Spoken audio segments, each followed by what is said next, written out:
কিমানতো ঘৰত সোমাই থাকিম, অলপ ওলাই আহিলোঁ বাহিৰত মানে আমাৰ লেলা টাউনত।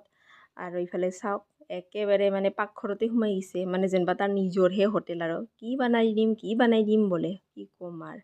তাৰপিছত ইফালে আমাৰ আহি গ'ল গৰম গৰম পাৰাঠা, বহুতেই টেষ্টি পাৰাঠা আছিল, মানে ভাল লাগছে আৰু খাই। আৰু ইফালে পাৰাঠাৰ প্ৰেমিক, দিনত 3 সাঁজ ভাত নিদি যদি 3খান পাৰাঠা দিয়ে তাতে সন্তুষ্ট হৈ থাকিব, ইমানেই পাৰাঠা ভাল পায়। ময়ো মানে খাই চালোঁ, বহুত ধুনীয়া হৈছিল দেই, বিৰাটেই ভাল হৈছিল। গৰম গৰম চব্জি, গৰম গৰম পাৰাঠা, মানে মজাই সুকীয়া আৰু কয় যে সেই আৰু কি, ইমান ভাল হৈছে। তাৰপিছত ইফালে আমাৰ বাইদেউক মানে 2খান 3খান মানে পাৰিলে 4খান 5খানো পাৰাঠা খাব পাৰে, খায়ে আছে দে আৰু কিমান খাই চাং।